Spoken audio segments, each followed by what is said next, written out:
هاوشان لەگەڵ بێدەسەڵاتی حکوومەتی هەرێم و بەردەوامی سیستەمی سەپێنراوی پاشەکەوت بەسەر فەرمانبەراندا ئەنجومەنی پارێزگای سلێمانی بێهیوابوونی خۆی لە ناردنی موچە لەلایەن حکوومەتی عێراقیشەوە ڕاگەیاند.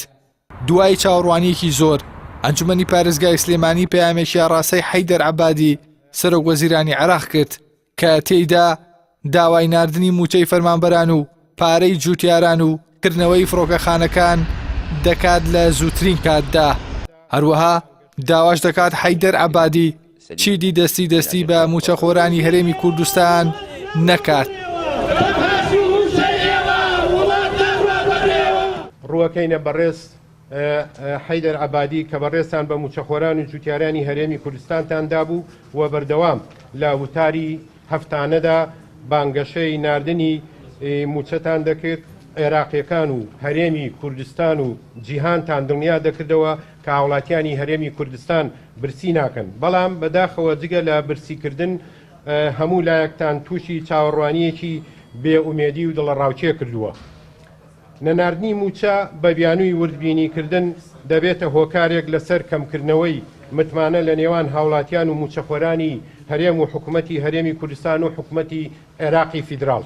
احنا لازلنا حريصين ومصرون على في صرف رواتب الإقليم. لا کۆبوونەوە و لێدوانە ڕۆژنامەوانیەکانیدا حەیدەر عەبادی چەندین جار بە مەرجی پێداچوونەوە و پاکسازی لە لیستی موچەی فەرمانبەراندا بەڵێنی ناردنی موچەی فەرمانبەرانی هەرێمی کوردستانی داوە، بەڵام هیچ کام لەو بەڵێنانە نەبوونەتە کردار.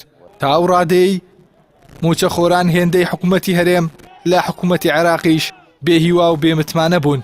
ئەندامێکی ئەنجومەنی پارێزگای سلێمانیش دەڵێت هیچ بیانوویەک بۆ نەناردنی موچە لەلایەن عەبادیەوە نەماوە.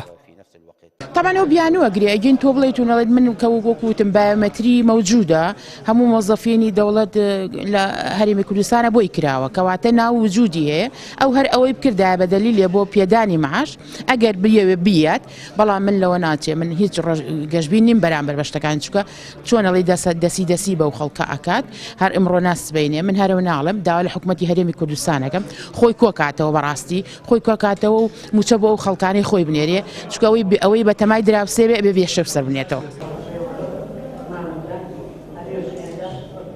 دوای ڕیفراندۆم بەغداد فشارەکانی بۆ سەر هەرێمی کوردستان تونتر کردوێتەوە و بڕوای بەشێک لە چاودێرانیش ڕیفراندۆمەش کەس خواردووەکە و سیاسەتی چەوتی بەرپرسان و برسیکردنی موچەخۆران کە یەکڕیزی کوردیان لە بن یەک هەڵوەشاندووە کارتی گوشاریان بەدەست بەرپرسان و حکوومەتی هەرێمی کوردستانەوە نەهێشتووەتەوە. هەر بۆیە بەغداد ئامادە نییە هیچ وەڵامێکی هەرێمی کوردستان بداتەوە. ئێحسان سابر، کەناڵی ئاسمانی پەیام، سلێمانی.